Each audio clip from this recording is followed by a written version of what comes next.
ating simula ng umaga ng mga balitang dapat nating malaman sa 774 Balita Ngayon. 774 Balita Ngayon. 30 minutong pag-uulat ng mga impormasyon at mga pangyayari sa loob at labas ng bansa. 774 Balita Ngayon. Kasama ang buong pwersa ng 774 News Team. 774 Balita Ngayon. Sa himpilang pinagkakatiwalaan sa balita at serbisyo publiko. DWWW 774, your ultimate news and music radio. At ngayon, narito ang inyong mga tagapagbalita. 774 Balita Ngayon.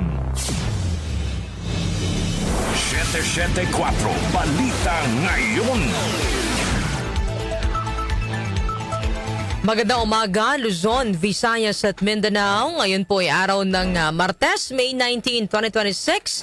Narito na ang 774 Balita Ngayon. 774 Balita Ngayon. At sa ating pong mga headlines.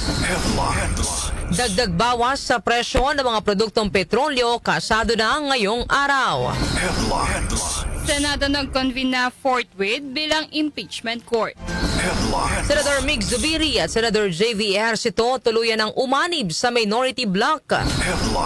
Senator Robin Padilla kinumpirmang nasa Pilipinas pa rin si Senator Ronald Bato de la Rosa. Senator Bato nagtago umano mula sa mga kidnapper. Pangulong Ferdinand Marcos Jr. tiwala pa rin kay DILG Secretary John Vic Remulla. UP Professor Kim Robert De Leon itinalagang bagong kalihim ng DBM. Metro News, higit 13,000 na pamilya sa Makati City tumanggap ng tig-10 kilong bigas sa ilalim ng BBM program. Science and Technology News, pinakamalaking dinosaur sa Southeast Asia na diskubre ng mga scientists sa Thailand. Lifestyle News, isang rare ocean dream diamond na isubasta sa halagang 1 billion pesos. Sa ating music trivia, ngayong petsa nanguna sa US single charts ang awiting You Are the Sunshine of My Life. Sino ang kumanta nito? Alamin. Balitang kakaiba, AI clone ginamit para maitago sa isang ginang sa China ang pagkamatay ng kanyang anak. Oras po natin, 6:42 ng umaga. Kami po ang iyong tagapagbalita, Darlene Olanyo. At Mika Fajardo. Narito naman ang detalye ng mga balita. 774 Balita Ngayon. Kasado na ngayong araw ang panibagong dagdag bawas sa presyo ng mga produktong petrolyo.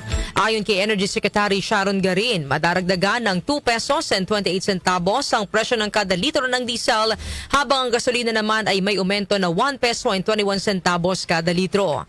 Matatapis na naman ng 2 pesos and 21 centavos ang presyo ng kada litro ng kerosene. Ang dagdag bawas sa presyo ng mga produktong petrolyo ngayong linggo ay bunsod pa rin ng tensyon sa gitnang silangan dahil sa hindi pa rin mapagkasundo ang peace talks. Una na ring tiniyak ni Garin na nagpapatuloy ang pagbabantay nila sa mga kumpanya ng langis upang matiyak na walang mangyayaring pag-abuso. 774 Balita Ngayon. Nag-convene na forthwith ang Senado bilang Senate Impeachment Court kahapon. Nanumpa na si Senate President Alan Peter Cayetano bilang presiding officer habang nanumpa na rin ng mga senador bilang senator judges. Suot ng mga senador ang kanilang kulay maroon na robe at hudyat na sila ay tumatayo na bilang senator judges. Ipinisinta na sa impeachment court ang articles of impeachment laban kay Vice President Sara Duterte. Agad na nag-issue ng summons ang impeachment court kay VP Sara at binigyan ito ng 10 araw para sumagot. Kapag sumagot naman ang Vice Presidente ay mayroon namang 5 araw ang prosecution upang tumugot. Sunod nito ay kakalendaryo na rin ang pagharap ni VP Sara sa impeachment court at ang pre-trial para sa pagsisimula ng impeachment proceedings. Samantala, kinilala naman ng kampo ni Vice President Sara Duterte ang pag-convene ng Senado bilang impeachment court at ang nakatakdang pagpapalabas ng summons nito. Sa inilabas na pahayag ng kampo ng Vice Presidente, nakasaad na tutugon sila alinsunod sa konstitusyon at sa umiiral ng mga patakaran.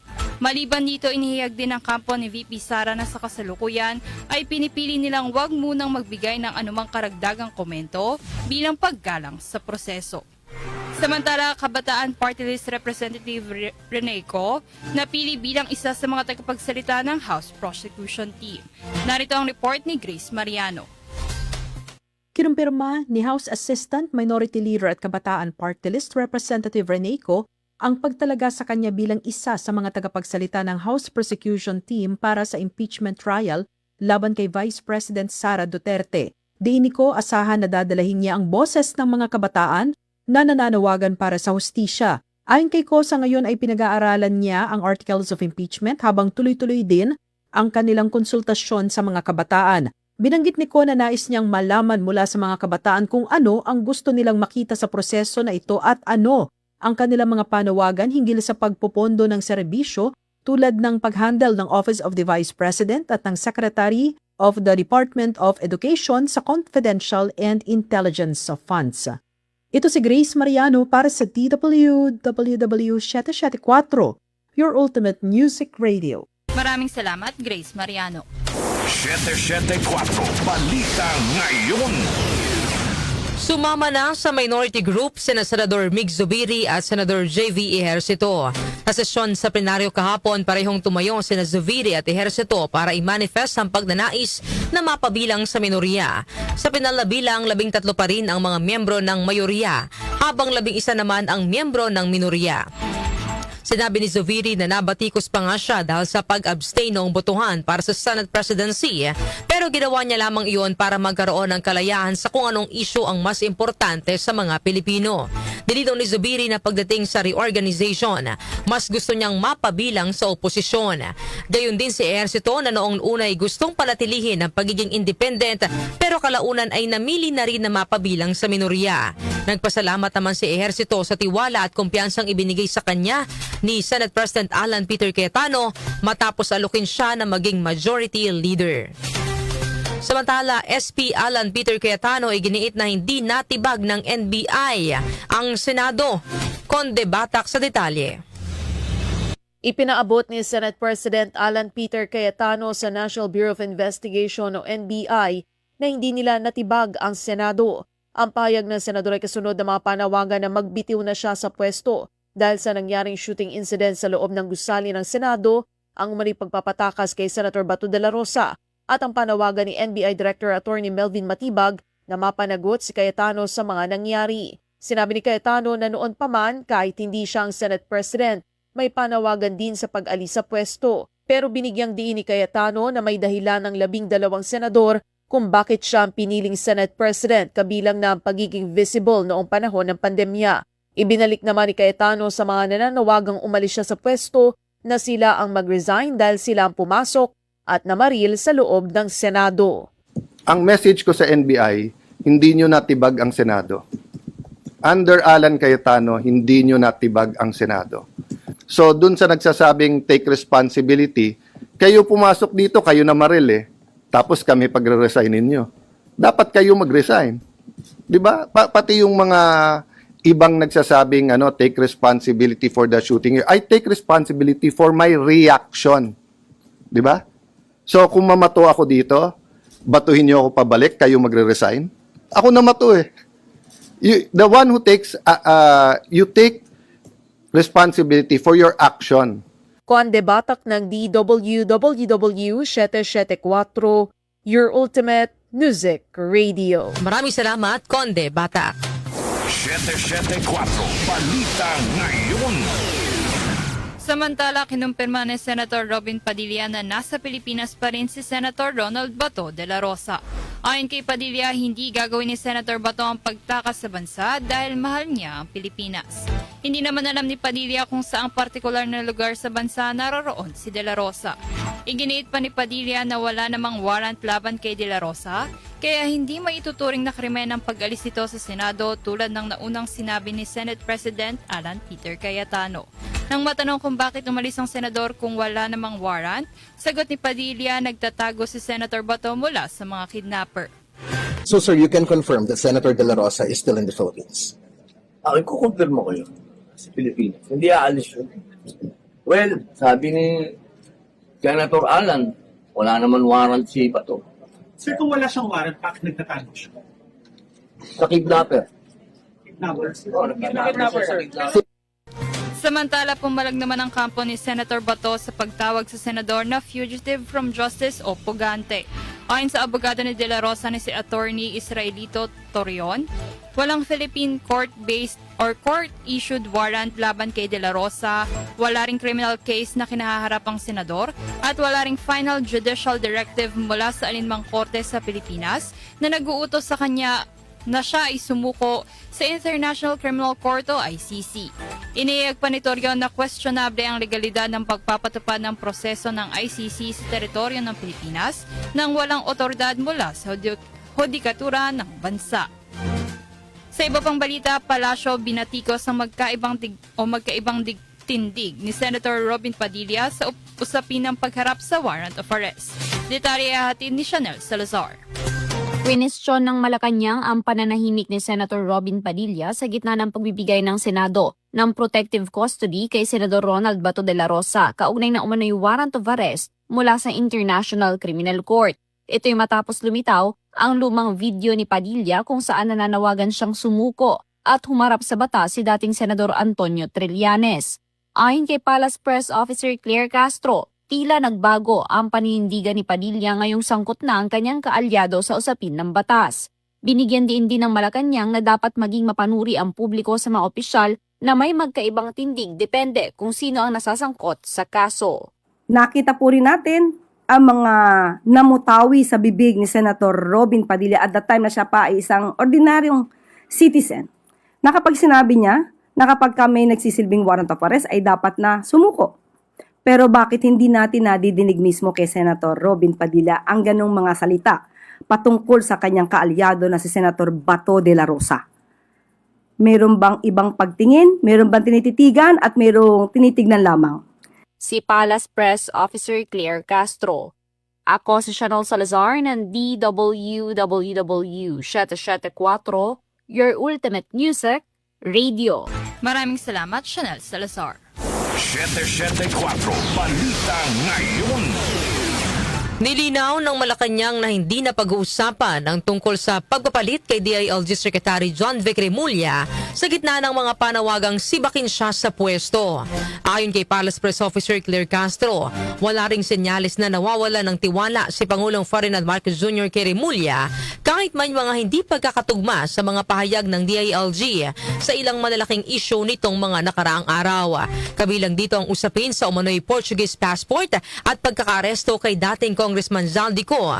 Gayon din ang mga ulat tungkol sa timeline ng umano'y arrest warrant laban kay Senador Ronald Bato de la Rosa.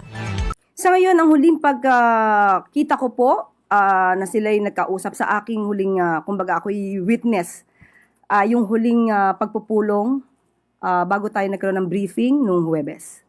Wala po sa akin, personal po, ay wala naman po akong nakitaan na natanggal ang tiwala ng Pangulo kay Secretary John Vic Remulla.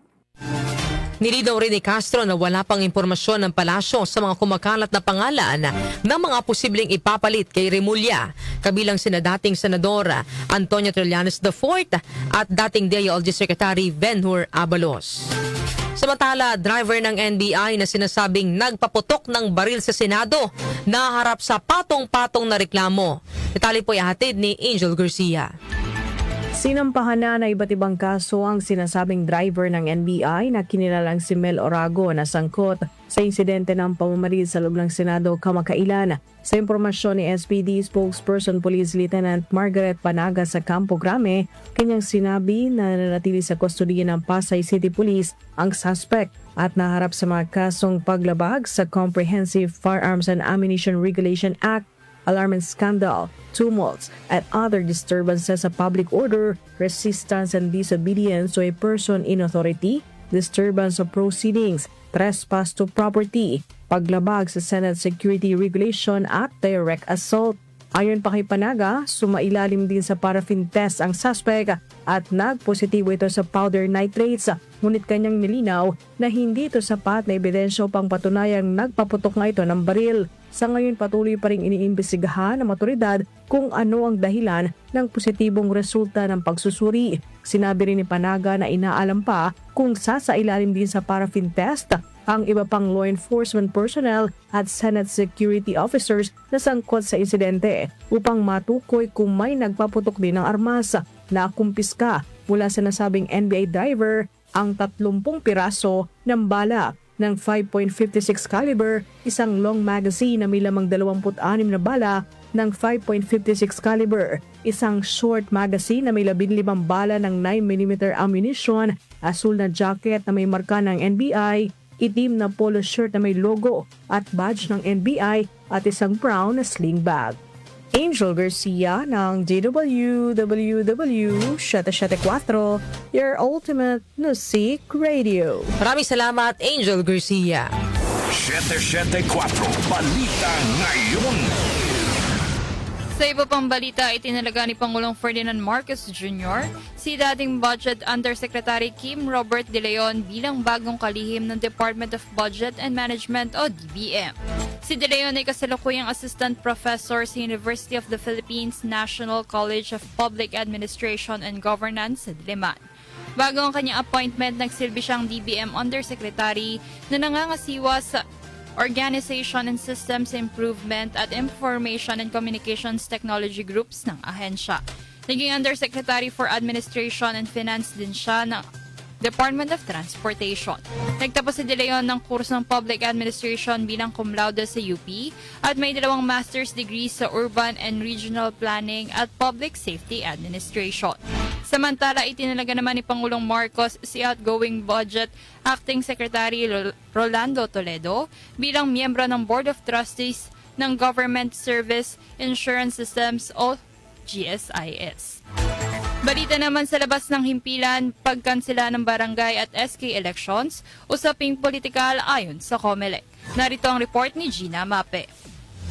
Hindi maaaring makialam o humadlang ang Commission on Elections sakaling magpasya ang Kongreso na huwag ituloy ang halalan para sa mga opisyal ng barangay at samahang kabataan o BSKE ngayong taon. Ayon kay COMELEC Chairman George Erwin Garcia, ito anya ay usapin na nakasalalay sa sangay ng ehekutibo at legislatura. Kasabay nito, nilinaw ni Chairman Garcia na labag sa saligang batas ang paglipat o paggamit ng pondo ng COMELEC bilang ayuda sa panahon ng krisis. Saliga niya sa konstitusyon, sa sandaling mailaan na ang pondo sa Constitutional Office gaya ng COMELEC ay hindi na ito maaaring ilipat sa ibang tanggapan ng gobyerno. Ang barangay at samahang kabataan election ay tinakda sa Nobyembre 2 at ayon kay COMELEC Chairman Garcia, tuloy-tuloy ang schedule na tinakda ng Commission on Elections. Ako si Gina Mape ng DWWW 774, your ultimate music radio. Maraming salamat, Gina Mape. 774 Balita Ngayon. Oras po natin, 3 minuto bago mag-alas 7 ng umaga, kami pa rin po ang inyong tagapagbalita, Darlene Olanyo. At Mika Fajardo. 774 Balita Ngayon. Metro News. Metro News. Mahigit 13,000 na pamilya sa Makati City ang nakatanggap ng tig 10 kilong bigas sa ilalim ng Bawat Bayan Makikinabang program na pinangunahan ni Pangulong Ferdinand Marcos Jr. Nasa higit 100 estudyante rin ang nabigyan ng scholarship assistance na nagkakahalaga ng tig 20,000 pesos. Naglaan din ang pamahalaan ng tig 200,000 pesos para sa 23 barangay sa lungsod na gagamitin sa mga proyektong pangkaunlaran sa komunidad. Ayon sa Pangulo, layo ng programa na mapabilis ang pagdadala ng tulong ng pambansang pamahalaan sa mga lokal na pamahalaan at mamamayan. Isa pang Metro News, Manila Mayor Isko Moreno pinaalalahanan ang mga empleyado ng lokal na pamahalaan na mag-focus lamang sa trabaho sa gitna ng mga kaguluhan sa politika. Itali po ihatid ni John Nabakiran. Nanawagan si Manila City Mayor Isko Moreno sa mga government workers ng lungsod na mag-focus lamang sa kanilang trabaho kasunod ng mga kaguluhan sa politika. Ayon sa alkalde, ang kanilang trabaho ay magbigay ng serbisyo at hindi madistract ng politika. Kasunod nito, sinabi rin ni Moreno na kanya nang pinirmahan ng pagpapalabas ng 350 million pesos para sa mid-year bonus kung saan higit 8,000 city government workers ang makikinabang. Ako po si Joe Nabakira ng DWWW 774 Ultimate Music Radio. Maraming salamat, John Bakiran. Foreign exchange rates. Foreign exchange rates. Narito na ang update sa ating foreign exchange rates. Ang palitan ng piso kontra dolyar ay nasa 61 pesos and 68 centavos. Nasa 71 pesos and 72 centavos naman ang palitan ng piso kontra euro, habang ang British pound ay nasa 82 pesos and 21 centavos. Ang palitan naman ng piso kontra Saudi Riyal ay nasa 16 pesos and 44 centavos, habang ang Japanese yen ay nasa 39 centavos. Lotto results. Lotto results. Update naman po tayo sa resulta ng Lotto. Iatid po sa atin ni Jackie Maestrado Rubio. Ang bahaging ito ay hatid sa inyo ng Philippine Charity Sweepstakes Office. Pagkakaisa para sa hawang gawa. Narito na ang mga lumabas na winning combinations sa Grand Lotto 655 na binola kagabi May 18, 47, 44, 26, 29, 38, at 51. Muli ang winning number combinations sa Grand Lotto 655 ay 47, 44, 26, 29, 38, at 51. Umabot sa 110,063,860 pesos and 4 centavos ang papremyo sa naturang Lotto game. Ang lumabas naman na bola sa Mega Lotto 645, 39, 24, 7, 4, 37, at 23. Ulitin ko lamang po ang lumabas na kombinasyon sa Mega Lotto 645 ay 39, 24, 7, 4, 37, at 23 na may jackpot prize na 15,451,056 pesos and 13 centavos. Wala namang nakapag-uwi ng premyo sa dalawang Lotto games. Yan ang recap ng resulta ng May 18, 2026 draws ng Grand Lotto 655 at Mega Lotto 645. Samantala, narito ang jackpot estimate sa laro mamayang gabi. 17 million pesos para sa Lotto 642, 25 million pesos sa Super Lotto 649, at 75 million pesos para sa Ultra Lotto 658. Ang bahaging ito ay hatid sa inyo ng Philippine Charity Sweepstakes Office. Pagkakaisa para sa hawang gawa. Ako po sa Jackie Maestrado Rubio ng DWWW 774, Your Ultimate Music Radio. Maraming salamat, Jackie Maestrado Rubio. Lifestyle News. Lifestyle News. Naimbenta sa halagang $17 million o mahigit 1 billion pesos ang pinakamalaking blue-green diamond na natuklasan sa buong mundo. Ayon sa Christie's Auction House, ang 5.5 carat Ocean Dream Diamond ay nakuha mula sa isang minahan sa Central Africa noong 1990 at pinangalanan ng Smithsonian Institution bilang isa sa 8 pinakabihirang diamante sa mundo. Anilalubhang bihira ang ganitong kulay at laki ng diamond at dagdag pa sa pagiging pambihira nito ay ang pagiging Type IA o IA nito na kabilang sa pinakadalisay na natural gem. Ang hugis na tsulok na diamond ay kasing laki ng kuko sa hinliit na nabenta sa halagang 13.6 million Swiss francs o $17.3 million at isang bagong record para sa isang blue-green diamond sa subasta. Unang nahukay ang hiyas mula sa isang rough stone na may bigat na 11.70 carats at kalaunay hinati at iniligay sa exhibit sa Smithsonian Institute's Museum of Natural History sa Washington, D.C. noong 2003 bilang bahagi ng isang exhibit ng Splendor of Diamonds. Science and Technology. Science and Technology. Pinakamalaking dinosaur sa Southeast Asia na diskubre ng mga scientists sa Thailand. Detalye po ihatid ni Rose May Miranda. Opisyal ng kinilala ng mga siyentipiko ang isang dambuhalang species ng dinosaur matapos mahukay ang mga labi nito sa Thailand na tinatayang kasing bigat ng 9 na elepante. Sa pag-aaral na inilimbag sa Journal Scientific Reports, ang bago natuklasang dinosaur ay isang uri ng sauropod o mga herbivore na halaman lamang ang kinakain na kilala sa kanilang mga habang leeg at buntot. Binigyan diin ng mga mananaliksik na ito na ang pinakamalaking dinosaur na nadiskubre sa buong Southeast Asia dahil tinatayang aabot sa 27 metro ang haba nito at may bigat ng 27 tonelada.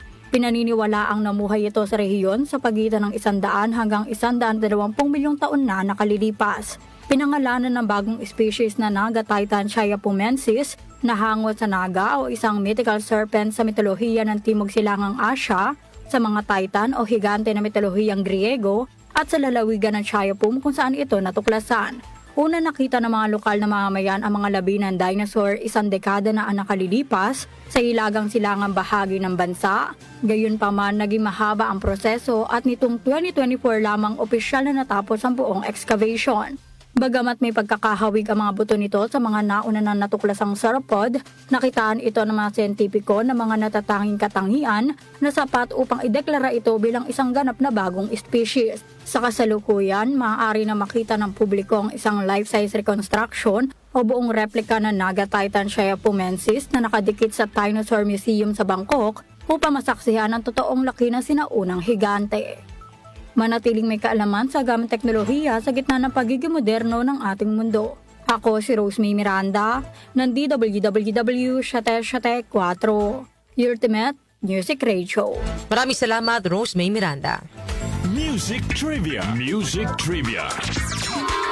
Ngayong petsa ng una sa US single charts ang awiting You Are the Sunshine of My Life. Sino ang kumanta nito? Alamin natin sa Music Trivia ni Kenny Acosta. Blessed Tuesday morning, narito na ang hatid ko sa inyong music trivia. Ngayong petsa na ito, May 19 taong 1973, nanguna sa US singles chart ang awiting You Are the Sunshine of My Life ng American-Ghanaian singer-songwriter, musician, and record producer na si Stevie Wonder. Nirelease ang awitin noong March 10, 1973 na bahagi ng album na Talking Book. Alam niyo ba na ang unang 2 linya ng awitin na ito ay hindi boses ni Stevie? Dahil ang unang linya ng kanta ay isinatinig ni Jim Hillstrap, habang ang ikalawang linya naman ay boses ni Lenny Groves. Ang awiting You Are the Sunshine of My Life ang ikatlong #1 hit song ni Stevie Wonder sa Billboard Hot 100 chart at ang kauna-unahang #1 naman sa Easy Listening chart. Nagwagi rin ng Grammy Award si Stevie Wonder para sa awiting ito bilang Best Male Pop Vocal Performance, habang naging nominado rin ang kanta bilang Record of the Year at a Song of the Year. Maliban sa mga ito, napabilang din ang kanta sa 500 Greatest Songs of All Time ng Rolling Stones magazine na ika-183 sa listahan. Taong 2002, ibinilang ang You Are the Sunshine of My Life sa Grammy Hall of Fame. At yan, hatid ko sa inyong music trivia. Ako po si Kenny Acosta ng DWWW 774, your ultimate music radio. Maraming salamat, Kenny Acosta. Balitang Kakaiba. Sa atin naman pong balitang kakaiba, wala nang masasakit pa sa pakiramdam ng isang ina na namatayan ng anak. Ito ang dahilan kung bakit pinili ng isang pamilya sa China na magpagawa ng AI-powered digital clone ng yumao nilang kaanak upang may iwas sa matinding lungkot ang kanyang 80 years old na nanay. Ayon sa ulat ng pahayagang South China Morning Post, nasawi ang lalaki mula sa isang car accident at hindi kailanman sinabi sa 80 years old nitong nanay na pumanaw na ang nag-iisa niyang anak. Muso dito upang magmukhang buhay pa rin ang lalaki. Isang developer ng clone ang kinontak ng pamilya upang gumawa ng clone nito. Ginawa ang digital na version gamit ang mga larawan, video at audio recording ng yumao. Aakalain mong buhay ang lalaki dahil pareho ang boses, punto, paraan ng pagsasalita at maging ang mga kilos gaya ng pagyuko habang nagsasalita. Nag-iisang anak ng ginang ang nasawing lalaki at dahil mayroon din siyang sakit sa puso, nagpa siyang pamilya na itago muna ang katotohanan tungkol sa pagkamatay nito. Hanggang ngayon, walang alam ang ginang sa pagpanaw ng kanyang anak at ang buong akala niya ay abala lamang ito sa trabaho sa ibang lungsod. Yan po ang ating balitang kakaiba ngayong araw po ng Tuesday. At bago tayo matapos sa ating balitaan, eto na po, dako na po tayo sa ating radio promo na sinabi niya yun. Ito po ang ating katanungan ngayong araw po ng Tuesday. Pabor ba kayo sa panukala na i-require ang lahat ng kandidato na magsumite ng detalyadong plataporma de gobyerno at mandatory na makiisa sa debate? Sang-ayon din ba kayong bentahe sa botante ang personality politics kaysa plano, kakayahan at pananagutan ng kandidato? So ulitin ko mga kanyusik ang ating katanungan, pabor ba kayo sa panukala na i-require ang lahat ng kandidato na magsumite ng detalyadong plataporma de gobyerno at mandatory na makiisa sa debate? So yan, para po sa inyong mga opinion mga kanyusik, para po sa ating radio promo, ipadala po ang inyong winning opinion sa ating text line 0929-321-8738. Ulitin ko po, 0929-321-8738. At syempre, huwag niyo kalimutan mga kanyusik ang inyong kumpletong pangalan at ang inyong tirahan na ipadala din po kalakip ng inyong winning opinion. At abangan niyo mamaya kung sino ang na magwawagi sa atin pong radio promo bago po magtapos ang ating programa. Inyo pong narinig ang mga may init na balita ngayong araw po ng Martes, May 19, 2026. Kami pong yung tagapagbalita, Darlene Olanyo At Mika Fajardo. Napasa inyo ang 774 Balita Ngayon. 774 Balita Ngayon.